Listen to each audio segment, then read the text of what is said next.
Miss Marple and the Secret of the Iron Key. Chapter 1. The Quiet Afternoon in Marleycombe. It was a golden afternoon in Marleycombe, the sort of day that seemed too serene to ever be disturbed by anything so dark as murder. The small village lay nestled between rolling hills, its thatched cottages crouched beneath flowering hedges, and the soft hum of bees drifted lazily from the orchards.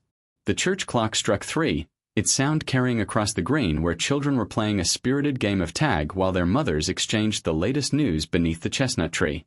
Miss Jane Marple sat, as she often did, in the garden of the Bluebell Tea Room. She had come to Marleycombe for a short stay with her old friend Mrs. Edith Hayworth, a sprightly widow with a sharp tongue and a fondness for gossip. The tea room was their chosen haunt, for Edith could not pass a day without her afternoon scones and a pot of Earl Grey.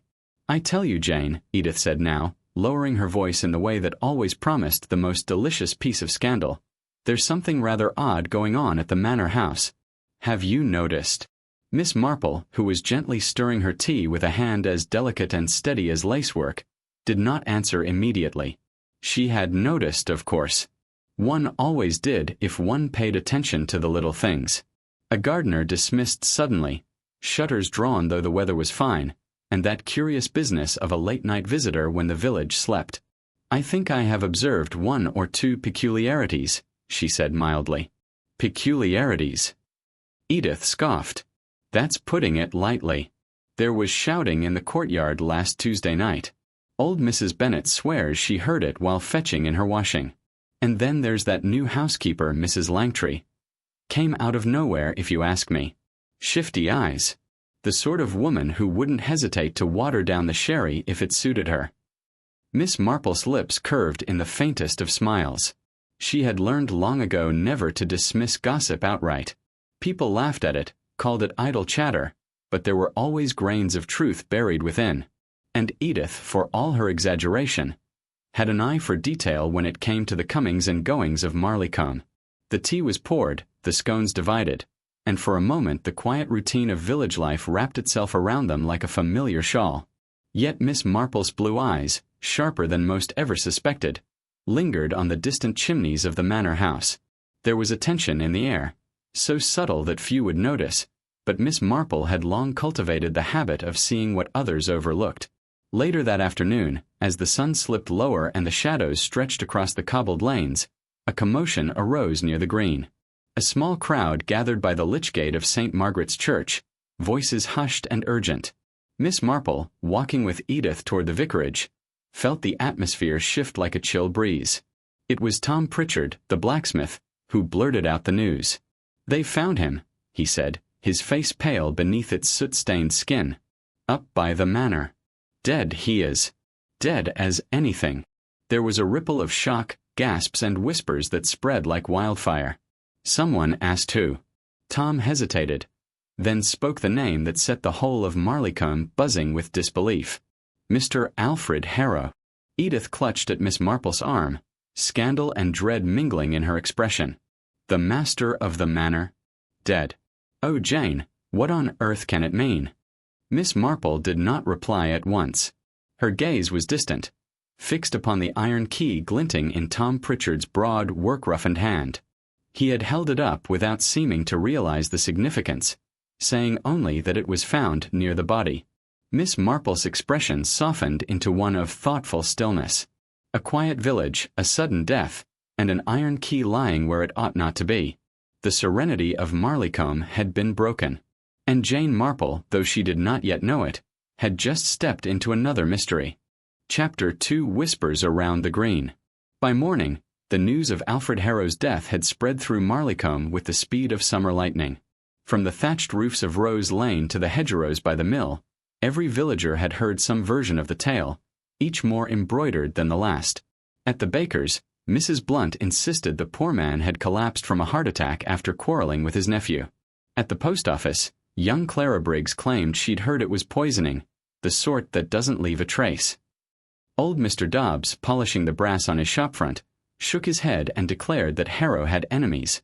And I'll wager the police won't have far to look. By mid-morning, the village green was thick with speculation. Housewives lingered at the grocer's stall, pretending to haggle over turnips while their ears strained for whispers. The blacksmith's apprentice darted from group to group, hungry for every scrap of rumor. Even the vicar's wife, who usually frowned upon idle chatter, was seen leaning close to Mrs. Prowse the dressmaker, her face pinched with curiosity. Miss Marple, however, did not linger among the gossips. She sat quietly with her knitting on the veranda of Mrs. Hayworth's cottage, a basket of wool at her feet. To the casual eye she seemed absorbed in the delicate click of needles, but her ears caught every drift of conversation that passed along the lane. "It is rather astonishing," she remarked at last, her tone mild as if commenting on the weather, "how quickly certainty appears in such matters. And yet, when one listens carefully, every account is different." Mrs. Hayworth, bustling with energy as she arranged roses in a jug, gave a sharp nod. "They're all saying it was murder, Jane. And I must confess I believe it too. Alfred Harrow was not a well-liked man. Too stern, too secretive. And the business with his will. Well, everyone knows there were quarrels about that." "Ah, yes," Miss Marple said softly. "The disposition of property is often the cause of, shall we say, misunderstandings." At that moment, Sergeant Wilkins appeared at the gate, his helmet under one arm, his expression flustered. He was a solid man, eager but often overwhelmed by the subtleties of village life. "Ladies," he said with a stiff nod, "I must ask you not to go near the manor today. Official police business is underway." Mrs. Hayworth gave a dramatic gasp. "So it is murder, then?" The sergeant reddened, muttered something about premature conclusions, and hastily took his leave, his boots clattering on the stones. Miss Marple's needles paused for the briefest moment before resuming their steady rhythm. She had seen the look in the sergeant's eyes, that mixture of excitement and unease that comes when something far worse than an accident has been uncovered. Late in the afternoon, the church bells tolled again, not for service but for summons. The villagers were called together at the green by Inspector Graves, a tall, broad-shouldered man from the county police. His manner was grave, his voice carrying with authority as he addressed the curious throng. "Mr. Alfred Harrow," he said, "was indeed found dead last evening. Evidence at the scene suggests this was not a natural passing. Until further notice, we are treating the matter as suspicious."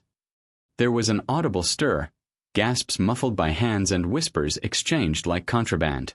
"And furthermore," the inspector continued, "an object was discovered near the body, an iron key.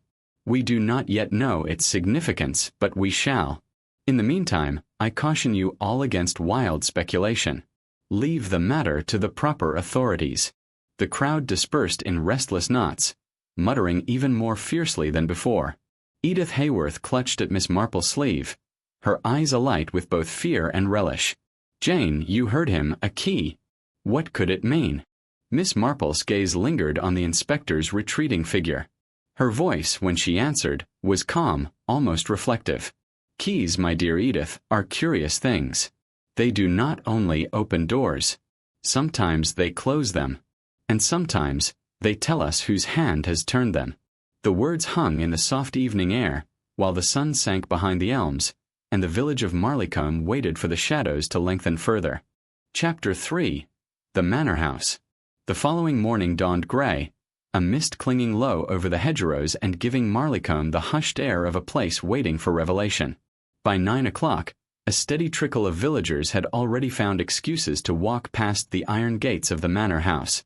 Each slowed their pace, craning necks toward the sweeping drive where policemen moved like dark figures in the fog. Miss Marple, walking arm in arm with Mrs. Hayworth, approached the gates with the unhurried step of one who had come not for spectacle but for clarity. She carried her handbag neatly clasped and wore her customary hat, modest but precise. Edith, on the other hand, had dressed as if for an occasion, her fox-fur stole perched proudly on her shoulders. "Look at them all," Edith whispered fiercely, nodding toward the cluster of onlookers. "Pretending they're off to market, but not a basket among them. Oh, Jane, don't you feel it?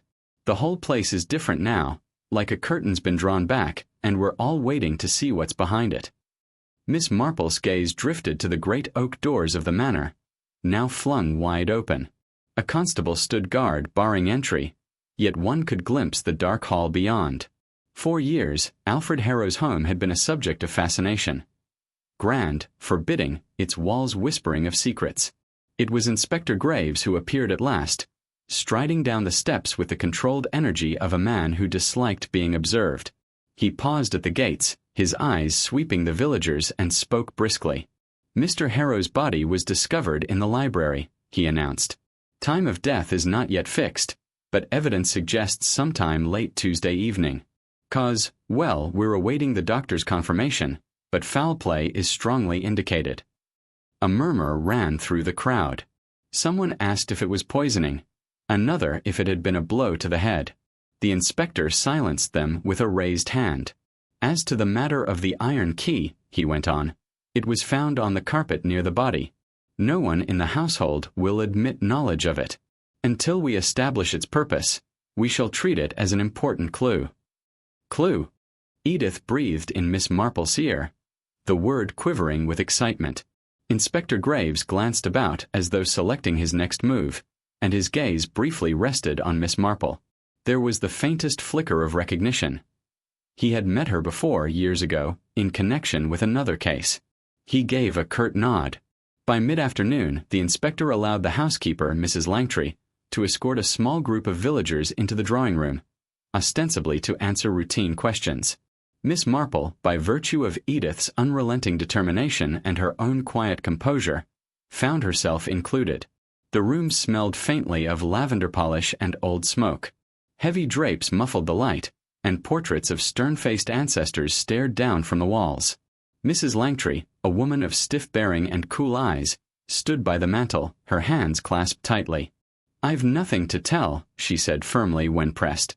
"Mr. Harrow kept his affairs to himself. He was private." Miss Marple observed her closely. The woman's voice was steady, yet her fingers twisted at her apron hem. There was fear there, poorly concealed. "And yet," Miss Marple said gently, "he must have trusted you, Mrs. Langtry. A man always relies upon his housekeeper more than he admits." The woman's eyes flickered. For a moment she seemed about to speak, then shut her lips tight. As the inspector concluded his questions, Miss Marple's attention wandered to the sideboard.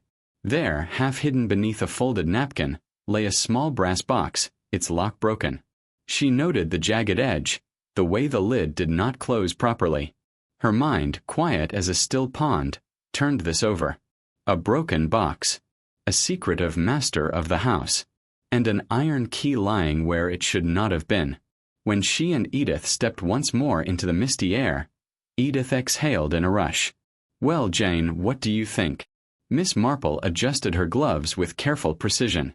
"I think, my dear, that Mr. Harrow guarded something very carefully, and I should not be surprised if that something has now gone missing."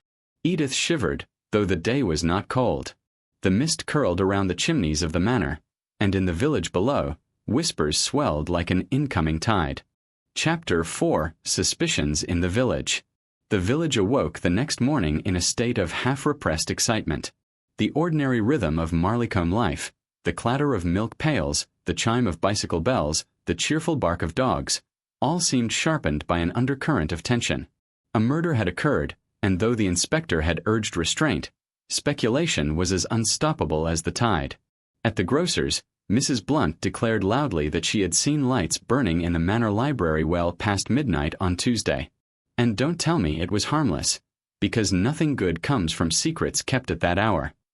At the blacksmith's forge, Tom Pritchard insisted Alfred Harrow's nephew, Charles, had been heard arguing with his uncle just days before, and Clara Briggs, never one to be left behind in the business of rumor, swore that she had seen Mrs. Langtry, the housekeeper, slipping into the church vestry with a parcel under her arm. Miss Marple listened to it all as she moved quietly from errand to errand. She never asked direct questions. She merely stood with her gentle smile and bright blue eyes, and people found themselves confiding more than they intended. By noon she had gathered several small details, none of which seemed significant in themselves. A pair of muddy footprints noticed by the milkman near the manor gates. A missing delivery of wine bottles, though the order had been paid. A scrap of overheard quarreling about papers between Mr. Harrow and his solicitor the previous week. Over luncheon with Mrs. Hayworth, Edith's tongue wagged freely. "It's obvious to me, Jane," she announced, spoon poised dramatically above her soup, "that Charles Harrow did it. Everyone knows he was desperate for money. And if there's one thing that makes a young man reckless, it's debts.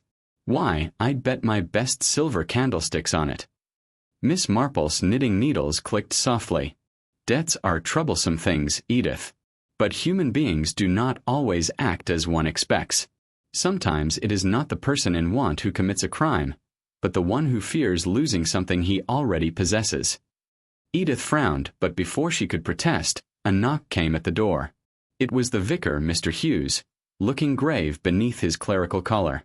"Ladies," he said, bowing politely, "I hesitate to intrude, but I feel I must ask, have either of you heard the talk about the key?" Edith nearly dropped her spoon. "The iron key? Of course we've heard. What of it?" The vicar lowered his voice. "It is said, I cannot vouch for the truth, that Mr. Harrow kept a small locked cabinet in the vestry of the church. A cabinet, mind you, which no one else could open. And now, it seems, that very cabinet has been found forced." Miss Marple's needles stilled. For the first time since the affair began, a faint line of concern appeared between her brows. The vicar went on. Nothing of great value was supposed to be kept there. Church records, perhaps. Old documents. But if the gossip is right, if that key belonged to the cabinet, then what was it Mr. Harrow wished to keep hidden in God's own house? The silence that followed was heavy, broken only by Edith's soft gasp. Miss Marple rose slowly, placing her knitting neatly aside. Her voice, though gentle, carried a note of finality. "My dear Edith, it seems we must take a little walk to St. Margaret's." Chapter 5. The Vestry Cabinet. The Church of St. Margaret's stood at the heart of Marleycombe, its stone walls softened by ivy and centuries of weather, its spire rising slender above the mist. That afternoon, when Miss Marple and Mrs. Haworth approached, the churchyard was still, save for the caw of rooks in the elms. Inside, the air was cool and faintly scented with wax and oldham books. The vicar, Mr. Hughes, led them down the aisle toward the vestry, his steps echoing softly on the flagstones. He carried a ring of keys in one hand, though it was clear from the set of his shoulders that he was uneasy about what they were about to see. The vestry itself was a modest chamber, lined with cupboards of polished oak. In the corner stood a small iron cabinet, its door slightly ajar, the lock twisted and broken. On the floor nearby lay the splintered remains of a wooden box, as though it had been forced open in haste. Mrs. Haworth drew in a sharp breath. "Good heavens, it's true. Someone has rifled through it." The vicar knelt beside the cabinet, shaking his head. "I don't understand. This was Alfred Harrow's doing. He insisted the cabinet remain locked at all times. Said it was for the safekeeping of papers connected to the manor's history. Nothing of value, he claimed. But now," he broke off, his face troubled. Miss Marple bent slowly, her sharp eyes taking in every detail. The dust about the cabinet was disturbed, a smear where something heavy had been dragged across the floor. In the corner, almost overlooked, lay a folded scrap of parchment, torn as if wrenched hastily from a bundle. She picked it up delicately. The writing was faded, the ink blotched with age, but one phrase was legible: "Key to the chamber beneath."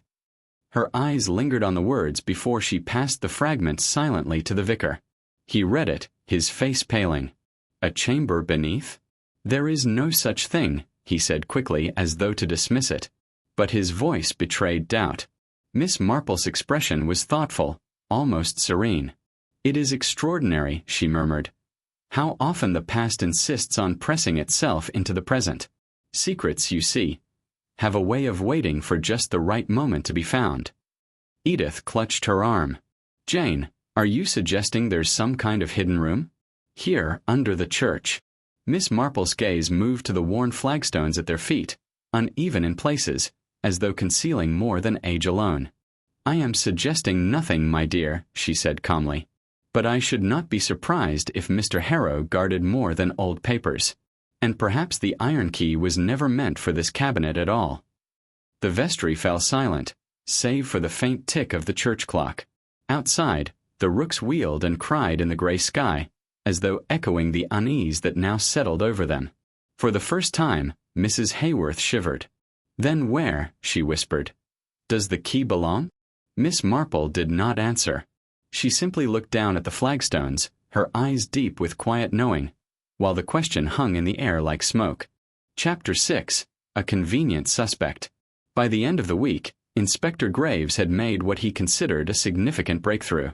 He arrived at the Bluebell Tea Room one morning with Sergeant Wilkins in tow, both men looking grave and purposeful. The inspector was not one to indulge village chatter, but it was clear he had decided upon a direction, and meant to follow it firmly. "Ladies," he said with a curt nod to Miss Marple and Mrs. Hayworth, who were already settled with their scones, "I thought it only right you should hear it from me before the rest of Marleycombe invents their own version. We've taken Mr. Charles Harrow into custody." Mrs. Hayworth gave a triumphant gasp, nearly upsetting the cream jug. "I knew it. Didn't I say so, Jane? Didn't I tell you from the very beginning?" Miss Marple's expression remained mild. Might one ask on what grounds? Inspector Graves folded his arms. The young man was overheard quarreling with his uncle the day before the murder. Several witnesses confirm it. What's more, he stood to inherit a very tidy sum, provided his uncle did not alter his will. And we've found gambling debts, enough to make any man desperate. Add to that a key discovered in his possession, which matches a cabinet at the manor. Miss Marple raised her eyes at this. "Another key?" "A duplicate," Graves said briskly. "Not the iron one, of course. But it shows opportunity and motive besides. He denies everything, naturally. Claims he left the manor early on Tuesday evening, went straight to the inn, and did not return. But his story doesn't hold water. The innkeeper swears Charles did not arrive until much later." Mrs. Hayworth sniffed with satisfaction. "There you are, Jane. All neatly tied up." Miss Marple sipped her tea with calm deliberation. "Neatness, Edith, can sometimes be deceptive. I wonder." She set down her cup. "Did Mr. Harrow not also employ a secretary of sorts? A young woman who came to the house daily to sort his correspondence?" Graves frowned. "Miss Clara Renshaw." "Yes. She's been questioned. No irregularities." "Indeed," Miss Marple murmured. "But one does so often find that it is the unobtrusive person who sees the most." The inspector gave her a look that was part irritation, part reluctant respect. "Well, Miss Marple, I've no doubt your instincts are as sharp as ever. But I deal in facts, not fancies. And the facts point to young Charles Harrow." With that, he rose, bade them good day, and marched out, leaving Mrs. Hayworth fairly brimming with self-satisfaction. "Now you see, Jane," she said, "all this mystery about keys and cabinets is nothing compared to plain common sense. A quarrel, money troubles, and the heir in waiting, it's always the same story." Miss Marple's needles resumed their gentle clicking. She did not argue, but her mind turned back to the vestry, the torn scrap of parchment, and the peculiar choice of hiding place Alfred Harrow had made for his papers. She had seen too many cases in her long life to be deceived by the ease of the solution. No, Charles Harrow was convenient. Perhaps too convenient. As the clock of St. Margaret struck noon, Miss Marple allowed herself a faint smile. The inspector was pursuing his path, but she suspected the true trail lay elsewhere, beneath the surface, hidden like the chamber the parchment had hinted at. And in Marleycombe, beneath its pleasant thatched roofs and sunny gardens, shadows were stirring that the inspector had not yet thought to look for. Chapter 7: Secrets in the Shadows. Though Inspector Graves was satisfied with Charles Harrow's arrest, the village of Marleycombe was not. If anything, the gossip grew fiercer. Some declared the case solved and spoke of Charles with grave disapproval. Others shook their heads and whispered that something darker still lingered. Miss Marple, meanwhile, moved quietly through the lanes, listening. She never pressed too hard. People spoke to her because she seemed so harmless, an elderly spinster with gentle manners and a patient smile. Yet behind her knitting needles and soft voice, she caught every small detail that others missed. It was at the post office that she first overheard Clara Renshaw's name whispered with suspicion. Miss Renshaw, the late Alfred Harrow's secretary, was usually punctual, diligent, invisible. But since the murder, she had not been seen at her lodgings. Her landlady, Mrs. Moffat, was beginning to worry. She went out the night Mr. Harrow died, Mrs. Moffat confided to anyone who would listen. Said she had papers to deliver. Never came home till near dawn, looking pale as a ghost. I asked her where she'd been, and she snapped at me like a terrier. Not her usual way at all. Miss Marple tucked this away in her mind. Papers. A late-night errand. A ghostly pallor. Such things did not sit easily with the idea of a secretary of no consequence. That afternoon, in the churchyard, she happened upon the verger, old Matthew Crook. He was a man with ears sharper than a bat's, and he liked to keep them open. After a little coaxing and a discreet slice of seed cake, he told her of a curious sight. "On Tuesday night, miss," he whispered, "I saw a lantern moving in the vestry. Thought it was the vicar, but when I called, no answer came. Light went out sudden. Didn't think much of it till the talk of murder came next morning." Miss Marple nodded thoughtfully. "And did you notice who left the church?" The verger frowned. "Couldn't rightly say. Only that it was a slim figure moving quick. Could have been Miss Renshaw, though I wouldn't swear to it." By evening, another rumor had surfaced. Alfred Harrow had once been engaged, long ago, before he inherited the manor. The lady had broken it off under mysterious circumstances, and though she later married another man, it was whispered that Harrow had never forgiven her. And now, so the story went, her daughter was none other than Clara Renshaw. When Edith Hayworth heard this, she nearly dropped her teacup. "Jane, if that's true, then no wonder she's gone quiet. Don't you see? She might have a claim to the Harrow fortune. Perhaps she killed him for it." Miss Marple looked down at her knitting, the steady rhythm unbroken. Perhaps Edith. But human beings seldom act upon inheritance alone. Old wounds, old resentments, those are far more dangerous. They smolder quietly until, at last, the right spark sets them alight. Her eyes, pale and keen, lifted to the window where dusk gathered over the thatched roofs. Somewhere in Marleycombe, secrets were stirring, and she could feel the pattern beginning to emerge. But what role did the iron key play? And what, precisely, lay hidden in the chamber beneath? Miss Marple did not yet know. But she was certain of one thing. The truth was not with Charles Harrow. Chapter 8. The Flagstone Loose. The morning mist lifted slowly over Marleycombe, leaving the village bright and deceptively peaceful. Yet beneath its ordinary bustle, there was a restless unease. Alfred Harrow was buried now, but his shadow remained long and heavy. Miss Marple rose early and walked to St. Margaret's. She often found that answers lay not in the louder quarters of gossip, but in quiet places where details lingered. The vestry door was unlocked, for the vicar trusted his parish. Inside, the air was cool, heavy with the scent of stone and old wood polish. She moved carefully, her eyes noting everything: the scattered candle stubs, the hymnals stacked unevenly, a scuff mark on the floor where a chair had been dragged. She paused before the little iron cabinet, its broken lock gaping like a wound. It no longer held her interest. Someone had wanted more than papers. It was the flagstones beneath her feet that drew her attention. One in particular, just before the small prayer bench, seemed slightly uneven. She tapped it lightly with the tip of her umbrella. The sound was dull, hollow. Miss Marple's eyes softened. She had often said that human nature repeats itself. A secret, once hidden, will always find its way into the open.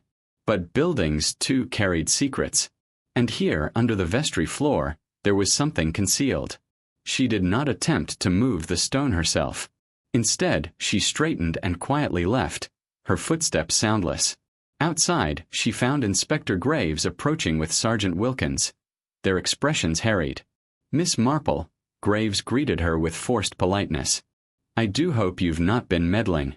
We've more than enough complications without half the village prying." "I merely sought a little peace," she said mildly. "Churches are restful places. Though I did happen to notice, one of the vestry stones is a trifle loose. Such things can cause dreadful draughts, Inspector." Graves frowned, then exchanged a glance with Wilkins. "Loose, you say? Humph. We'll take a look." That evening, word spread like wildfire. The police had indeed lifted the stone. Beneath lay a narrow cavity, more like a shallow crypt than a chamber, lined with rough bricks. Inside, wrapped in oilcloth, were several documents and a small wooden chest secured with a broken clasp. The chest was empty. Mrs. Hayworth was aflame with speculation. Someone found it first, Jane. That's why the chest is broken. Who could it have been? The nephew? The secretary? The housekeeper? Oh, it grows more exciting by the day. Miss Marple knitted silently, her expression thoughtful. The documents, she had heard, were no more than estate papers and old correspondence. The true prize had already been taken. What troubles me, she murmured at last, is not only what was stolen, but why it was hidden there at all. One rarely buries the ordinary in such secrecy. No, whatever Alfred Harrow concealed beneath that stone must have been worth far more than money. She set her knitting aside and looked out into the darkening garden. Somewhere in Marleycombe, the missing contents of that chest were being guarded, or hidden with the same desperation with which Harrow himself had once concealed them. And the iron key, she suspected, was still part of the answer. Chapter 9. Clara in the Shadows. Clara Renshaw returned to the village 3 days after Alfred Harrow's funeral. Her absence had been noticed, whispered about, and greatly exaggerated. Some claimed she had fled, others that she was hiding in shame. When she appeared again, pale, reserved, with dark circles beneath her eyes, Marleycombe received her with both curiosity and suspicion. She took up her post at the manor once more, sorting through Harrow's papers under Inspector Graves' watchful eye. Yet something in her manner had changed. She moved quickly, avoided conversation, and gave short answers when addressed. The villagers, eager to believe the worst, drew their own conclusions. Miss Marple, however, did not. She saw not guilt but fear. That afternoon, as Clara left the manor carrying a bundle of documents, Miss Marple happened to be waiting at the green with her knitting. It seemed perfectly natural for her to fall into step beside the young woman. "My dear," she said kindly, "you must find this a very difficult time. Mr. Harrow was not the easiest of employers, I should think. Yet you remained loyal." Clara's lips tightened. "I did what I was paid to do." Of course. But work is seldom only work, don't you find? One often becomes entangled in matters quite beyond one's station, particularly when the family is not united." Clara's steps faltered, and she glanced quickly at Miss Marple, as though suspecting a hidden meaning. "I don't know what you mean," she said, but her voice trembled. Miss Marple smiled gently, her eyes fixed on the bundle of papers Clara clutched. "Do forgive an old woman's curiosity, but I wonder, were you at the church vestry last Tuesday evening? A verger thought he saw a lantern there." Clara stopped short, her face drained of color. "No," she said too quickly. "I wasn't." Miss Marple patted her arm. "Then I must be mistaken. My eyes aren't what they were, you know. Still, one mustn't wander about in the dark. Churches can be drafty places." Without waiting for an answer, she moved on, leaving Clara standing rigid in the lane. That evening, Mrs. Hayworth burst into the sitting room, cheeks flushed. "Jane, you'll never believe what I've just heard. Clara Renshaw has been seen at the railway station twice this week, speaking to a man in a grey coat. No one knows who he is. Some stranger, staying at the inn. What do you make of that?" Miss Marple did not look up from her knitting. "Oh, Edith, one so often finds that strangers bring new patterns into the fabric of village life. Sometimes they tangle it. Sometimes they cut it altogether." Her needles clicked softly, but in her mind, the threads were already weaving. Clara Renshaw. The hidden chest. A stranger in a grey coat. And somewhere, still waiting to be understood, the iron key. Chapter 10. The Man in the Grey Coat. The inn at Marleycombe was not a grand place, but it had a certain quiet charm. Low beams, a cheerful fire, and Mrs. Pike's endless supply of beef stew. It also, quite suddenly, had a guest who did not belong. The man in the grey coat arrived without fuss, booking a small upstairs room and keeping mostly to himself. He gave his name as Mr. Denning, though it was muttered with such haste that some suspected it was not his real one. He was of middle height, with thinning hair, and the sort of face that seemed ordinary until one noticed the eyes. They were watchful, restless, darting from villager to villager as though weighing each for some hidden purpose. Clara Renshaw was seen with him twice. Once near the station, once outside the post office.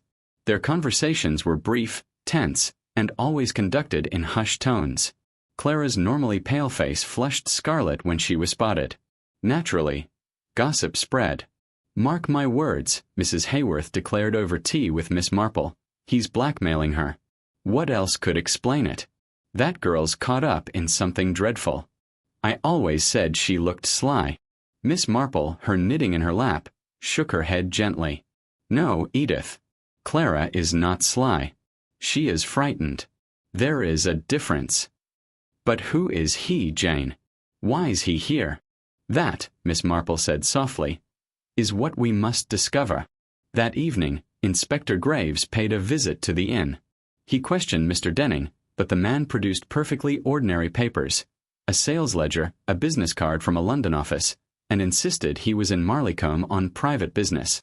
Graves was not convinced, but with no evidence to detain him, he could do little more than keep watch.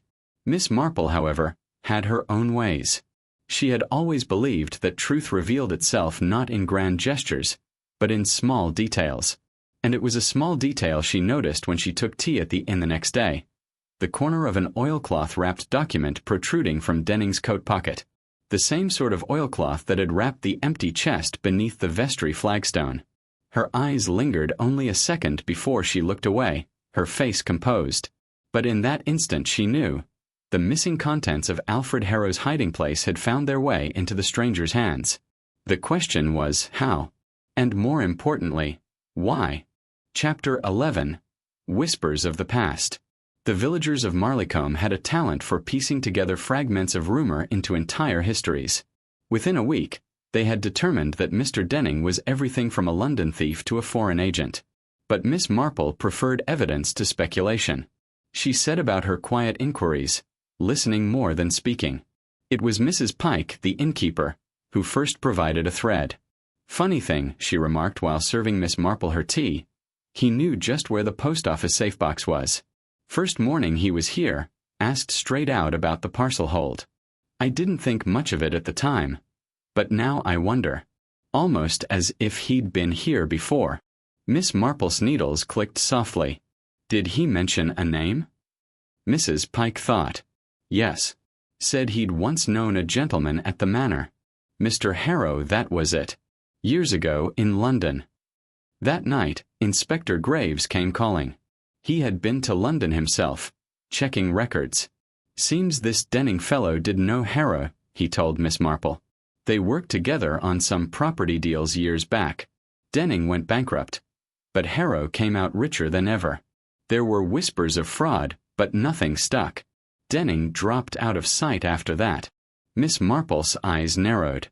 "And now he reappears, just when Mr. Harrow is murdered, and a hidden chest is discovered empty." "Exactly," Graves said grimly. "If Denning had a hand in it, we'll find out." Yet Miss Marple remained unconvinced. She recalled Clara Renshaw's frightened denial, the way her hand trembled on the bundle of documents, the nervous glances exchanged with Denning. Denning was not a man without reason to hate Alfred Harrow. But hate alone did not unlock hidden chests, nor produce iron keys. The next morning, Miss Marple took a deliberate walk past the churchyard. There she found Clara kneeling beside a grave, not Harrow's, but that of a woman named Lydia Renshaw, Clara's mother, who had died some 15 years earlier. Miss Marple approached gently. "Your mother rests peacefully here, my dear?" Clara nodded, wiping her eyes. "She was housekeeper at the manor before me. Mr. Harrow owed her more than he ever admitted." "Ah," Miss Marple said softly. "And perhaps Mr. Denning knew her as well?" Clara stiffened. Then, without a word, she rose and hurried away, leaving Miss Marple staring after her with a growing certainty. The secrets of the past were tightening their hold on the present, and somewhere at the heart of it all lay the iron key. Chapter 12. The Locked Drawer. The weather turned sullen that week in Marleycombe, as if the skies themselves mirrored the village's unease. Gray clouds pressed low, and rain slicked the cobblestones, making even the most familiar lanes seem secretive. Miss Marple, wrapped in her neat blue coat, paid a quiet visit to the manor. Lady Harrow had, at last, invited her, though whether from courtesy or desperation, Miss Marple could not say. The drawing-room still bore traces of Alfred Harrow's presence. His heavy armchair by the fire, a glass-fronted cabinet of curiosities, and upon the desk, a tall writing cabinet with many small drawers. Lady Harrow's voice quivered. The police have rifled through it all. Papers, bills, letters, everything. But they didn't find what he treasured most. He always kept one drawer locked, and I never had the key. Miss Marple's eyes fell at once upon the small brass lock set into the top drawer of the writing cabinet. Simple, unremarkable, yet untouched by dust, unlike the rest. Lady Harrow shook her head. I asked the locksmith, but he said it had been specially altered. Without the proper key, it won't open. Miss Marple said nothing, but her fingers, as if by instinct, reached into her knitting bag. There, wrapped in brown paper for safekeeping, lay the very thing Inspector Graves had handed her days before, the iron key found beneath the vestry flagstone. She had not tested it yet. She had waited, watching, until the right moment came. Now, with Lady Harrow's anxious eyes upon her, she slipped the key into the lock. It turned with a soft, decisive click. Inside, neatly stacked, lay a series of letters bound in faded ribbon, and beneath them a slim black ledger. Miss Marple lifted the ledger with delicate hands. Across the first page, in Alfred Harrow's own angular script, was written, Transactions. Denning and Company. Lady Harrow gasped. Denning? You mean? Yes, Miss Marple said gently. The very man lodging at the inn. The ledger was filled with names, dates, and figures, coded, but not so obscure that a patient I could not decipher them. Property dealings, false transfers, hidden accounts. It was proof of the frauds Graves had hinted at. But it was the last page that made Miss Marple pause. For there, scrawled hastily and unlike the neat entries above, was a single line. He knows. Must be silenced. Lady Harrow pressed a hand to her mouth. You don't think... Miss Marple closed the ledger, her face grave. My dear, I think Alfred Harrow kept too many secrets. And one of them has returned to destroy him. Outside, the storm broke, rattling the windows. Somewhere in the village, Miss Marple thought, the true murderer was listening to that rain, and wondering if the key had already betrayed them. Chapter 13, The Ledger's Secret. Miss Marple sat in her cottage the next morning, the fire crackling gently while the rain pattered against the window panes. Upon her lap, instead of her knitting, lay Alfred Harrow's ledger. She had risen early to read it alone, away from the anxious eyes of Lady Harrow and the persistent questions of Inspector Graves. The first entries were deliberate, cautious, names of investors, transactions of land, all written with the appearance of legitimacy. But as she turned the pages, the script became more hurried. Entire plots of land sold twice over, tenants listed who did not exist, and checks endorsed by hands that could never have held the pen. Miss Marple adjusted her spectacles. Ah, she murmured softly. So very like human nature. Greed begins in small indulgences, but it grows careless once it believes itself clever. Midway through the book, a name caught her eye, Renshaw. Clara's late father, Edwin Renshaw, had once been a clerk in London. Here, he appeared in the accounts, not as a partner, but as a witness to certain transactions. His name was abruptly crossed out, and beside it a note in Harrow's spidery hand. Unreliable. Knows too much. Miss Marple tapped the page thoughtfully. Clara's nervous behavior, her secret bundle of documents, they were no longer puzzling. She was protecting her family's name, and perhaps her mother's legacy at the manor as well. Further along, the last pages revealed another twist. Several payments had been made, not to Denning, not to Renshaw, but to an initial, C. The sums were large, regular, and had ceased only 3 months before Alfred Harrow's death. Miss Marple closed the book slowly. Who was C? Clara. Or someone else in Marleycombe? Her musings were interrupted by a knock at the door. It was young Alice, the grocer's niece, clutching a sodden umbrella. Beg pardon, miss, she said breathlessly, but Mum sent me with this. She handed over a small, crumpled envelope. Inside, Miss Marple found a single note written in bold, hurried script. Burn the ledger or you'll regret it. Miss Marple's lips tightened. She folded the note neatly, placed it beside the ledger, and rose with her usual calm.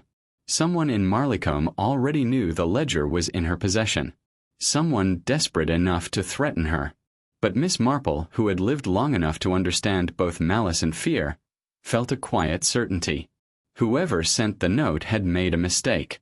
For nothing, in her experience, betrayed guilt so clearly as the attempt to silence inquiry. Chapter 14. A Little Trap. Miss Marple had received many things through the post in her long years at St. Mary Mead and now Marleycombe. Parish newsletters, invitations to tea, and once, a mis-delivered box of hen's eggs. But never before a threat. She sat back in her armchair, the fire warming her feet, and considered the note again. The bold strokes of the pen, the impatient slant of the letters, all suggested a hasty hand, someone unused to caution. Fear rarely lends itself to neatness, she reflected. Rather than burn the ledger, she wrapped it carefully in brown paper and tied it with string. Then she placed it not in a drawer, but on the small table by her window, in plain sight of anyone who might pass and peer inside. It was an invitation of sorts, bait for a watchful eye. The following morning, she called on Inspector Graves at the inn. He listened grimly as she recounted the note. "You ought to let me post a constable outside your door," he said firmly. "Oh, that would never do," Miss Marple replied, her blue eyes twinkling just a little. "It would frighten away the very fish we are hoping to catch." Reluctantly, Graves agreed to leave her plan unmolested, though he muttered about recklessness as he went. That afternoon, Miss Marple contrived to walk the village lanes longer than usual, knitting bag on her arm, pausing to exchange pleasantries at each cottage gate. She made sure, however, to return just before dusk. And there, as she turned into her garden path, she noticed something very small and very telling. The curtains of her cottage window were not as she had left them. A corner of the fabric hung caught on the sill, as if hastily disturbed. Inside, the brown paper parcel lay precisely where she had placed it, untouched. But the ledger itself was gone. Miss Marple did not panic. She merely set down her bag, lit the lamp, and busied herself with preparing tea. Only when the kettle was whistling did she smile faintly to herself. For the parcel had been empty all along. The real ledger was safely hidden under the loose board beneath her hearthrug. Whoever had broken in believed they now held the evidence, and in their confidence they would make their next mistake. And Miss Marple, who understood so well the folly of human nature, would be watching. Chapter 15. The Hand That Wrote. Miss Marple had always believed that handwriting was as revealing as a fingerprint. One could learn much from the slope of a letter, the pressure of ink, the hesitation or speed of a stroke. After the burglary, she placed the threatening note on her table and studied it as carefully as she might a flower pressed between pages. The B in burn was thick and blotched, while the Y in Yule curled back on itself sharply. It was the script of someone who wrote rarely, and with irritation when they did. Later that morning, she strolled into Marleycombe with her knitting in hand. To the casual observer, she was simply a pleasant old lady stopping for gossip. Yet every visit had purpose. At the grocer's, she asked Alice, "Do you take down orders for your aunt?" "Yes, miss," Alice said cheerfully. She produced a small notebook. The writing was neat, rounded, nothing like the note. At the post office, she contrived to borrow a pen from Mr. Cottle, who jotted a figure on an envelope. Again tidy script, though faint with age. Finally, she paused at the blacksmith's. John Denning came out, arms covered in soot, wiping his brow. He scribbled his name on a receipt for a delivery boy. Miss Marple's eyes, sharp as any hawk's, noted the impatient slant of the letters, the blotched ink. Later, in her cottage, she compared it against the note. Not exact. Denning's hand was stronger, the strokes less hurried, but there was a family likeness. And Denning had a nephew who sometimes helped at the forge, a lad whose hand Miss Marple had never yet seen. But she was not content with only that clue. That afternoon she paid a call on Clara Renshaw, who looked pale and anxious, her hands twisting in her lap. "Dear child," Miss Marple said kindly, "sometimes it is wisest to trust those who mean you no harm. A secret is a heavy burden." Clara's eyes filled with tears. "I can't, Miss Marple. If you knew what my father was accused of. She stopped herself, biting her lip. Miss Marple leaned forward, her voice gentle. It is not only the innocent who suffer when the guilty hide in shadows. For a long moment Clara said nothing. Then, with trembling hands, she rose and fetched a small packet from a drawer. Inside was a torn sheet of paper, a copy of one of Harrow's forged deeds. My father found it years ago, Clara whispered. And he kept others. That's why he was called unreliable. And why I'm so afraid now. Miss Marple placed her hand over Clara's. She had confirmation at last. The ledger was no isolated fancy, but the record of a long, corrupt pattern. And someone in Marleycombe was determined to keep that pattern buried. Chapter 17. The Whisper Behind the Words. Miss Marple was never one for direct accusation. She had learned long ago that truth, when pressed, often hid itself deeper. But when left alone, truth had a habit of slipping out unawares. The very next day, she paid another visit to Clara Renshaw, carrying with her a basket of scones. The girl was paler than ever, but greeted her kindly. My dear, Miss Marple began, setting the basket down, I have lately been reminded of something from my youth. A child once tried to frighten another with a nasty little note. But of course, children rarely think of such things themselves. There was always an elder behind it. Clara froze, her fingers tightening on her apron. You think Billy? I think Billy's hand wrote it, Miss Marple said gently. But the thought was not his own. Clara sank into a chair, her eyes darting to the window. Then who? That, Miss Marple said calmly, is what we must allow him to reveal. Later that afternoon, she strolled once more to the forge, as if merely to admire the work. Billy was there, hammering awkwardly under his uncle's watch. When Denning stepped away, Miss Marple leaned closer to the boy. My dear, she said softly, I wonder, did you ever hear of invisible ink? Why, I remember once a child wrote such a thing on a paper, and when it was warmed by a candle, another hand appeared beneath. Billy looked startled, his eyes wide. Invisible. Oh yes, Miss Marple said serenely. And when the truth shows itself, one must be careful who is blamed. For it is rarely the hand that holds the pen, but the voice that tells it what to write. The boy swallowed hard, glanced nervously toward the back room and muttered, I didn't want to. He said it was only to scare folk. Miss Marple smiled kindly, patting his arm. And so it was, my dear. But you must be careful whose errands you run.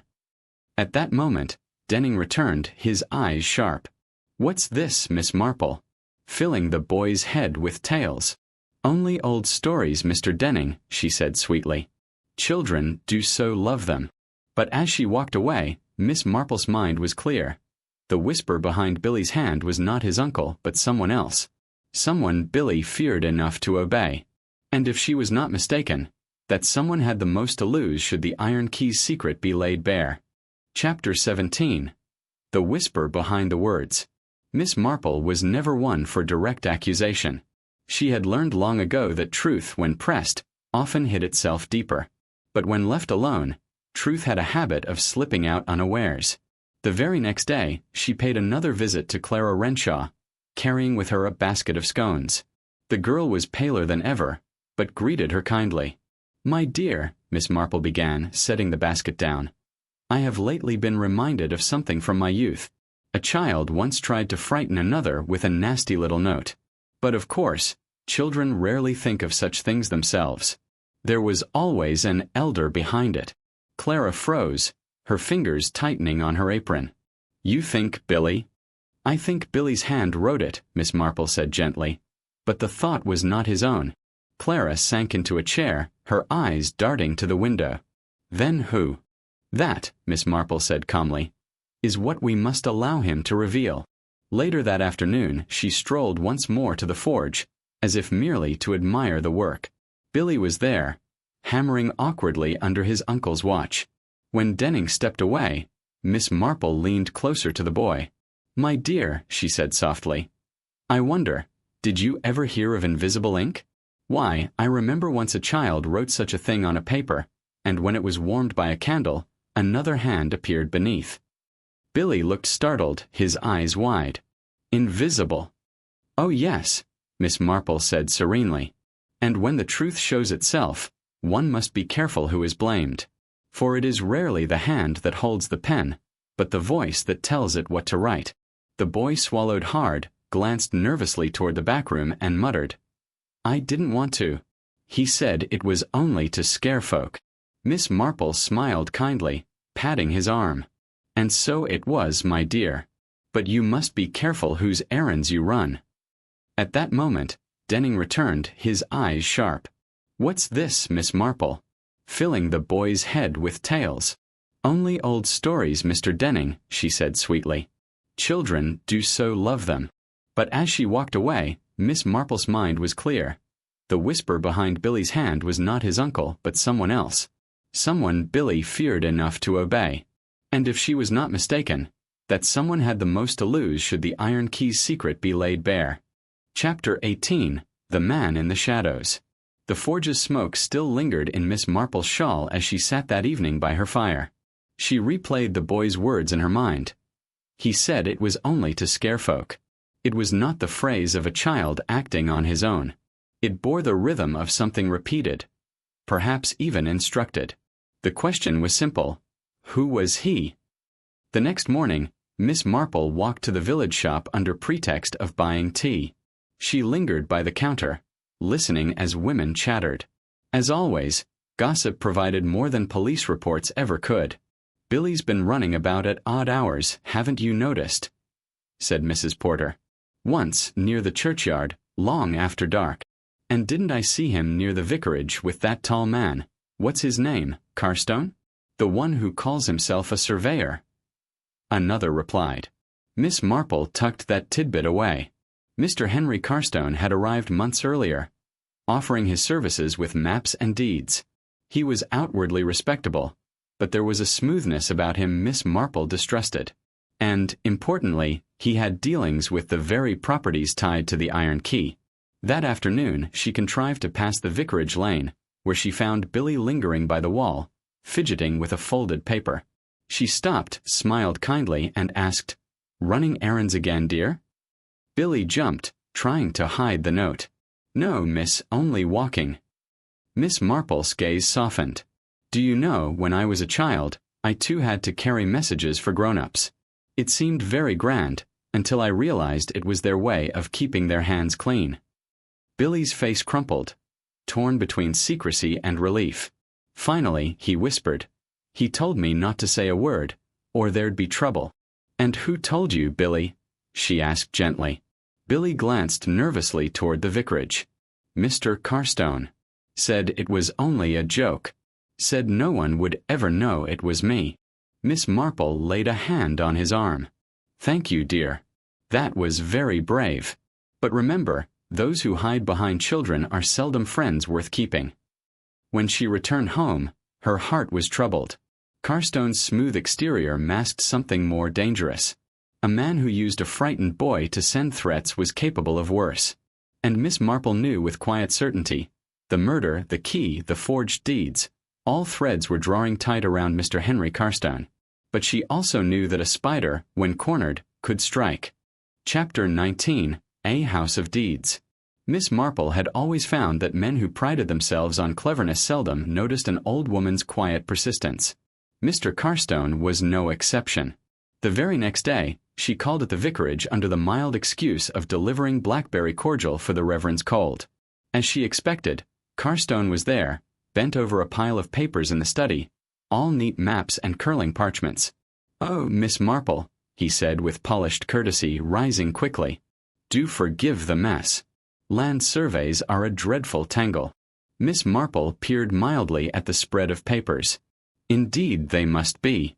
So many boundaries to consider. And sometimes old wills and deeds, too." Carstone's smile flickered. "Ah, yes.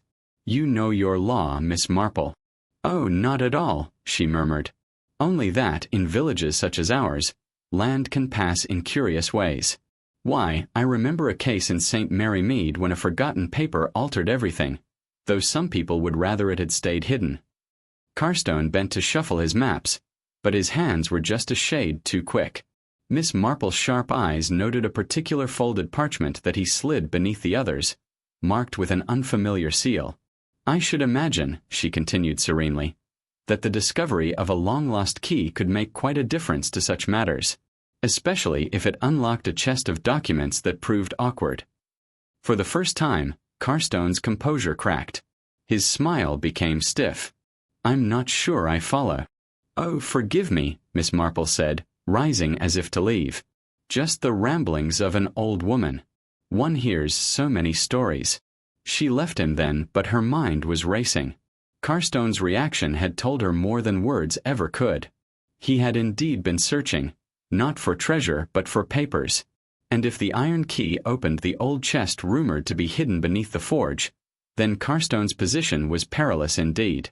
That evening, she wrote a discreet note to Inspector Craddock, suggesting that perhaps a quiet watch be kept on Mr. Henry Carstone, particularly in regard to his visits at night. For Miss Marple knew well, when a man is desperate to destroy a document, he is most dangerous just before he acts. Chapter 20. The Midnight Visitor. The night was still, the air heavy with the promise of rain. Willowbrook lay hushed, every cottage window dark. But Miss Marple sat wakeful in her parlor, her knitting needles resting idle on her lap. She had the uncanny sense, born of years of observation, that tonight would bring action. Inspector Craddock had been reluctant when she'd suggested placing a watch on Carstone. "We've no grounds for suspicion," he'd said. "A respectable surveyor, on paper at least." But Miss Marple had simply smiled. Respectability, Inspector, is a costume some men wear rather too well. You'll forgive me if I trust my knitting instincts. So it was that a quiet shadow lingered near the forge that night, a young constable hidden by hedgerow, while Miss Marple herself kept vigil at her window. It was close to midnight when the sound came, the crunch of cautious footsteps, the faint creak of a gate. Across the lane, a lantern flickered low, and a figure bent at the forge door. Even at distance, Miss Marple recognized the tall outline and careful movements of Henry Carstone. He worked quickly, a key in hand, not the iron key, but another newer one. The door yielded and he slipped inside. Miss Marple rose, her heart steady. She tapped once at her windowpane, the prearranged signal. The constable stirred from the hedge and began to move closer. Inside the forge, muffled sounds echoed, the scrape of tools, the clatter of stone. Then, suddenly, the noise of wood splitting, the chest had been found. Miss Marple did not move from her place. She knew the killer would reveal himself by what he sought most. And when Carstone staggered out minutes later, clutching a bundle of yellowed documents bound with frayed ribbon, his face was set not in triumph but in fury. The constable stepped forward. "Mr. Carstone, you'll come with me." Carstone started, dropping the papers. "What's the meaning of this?"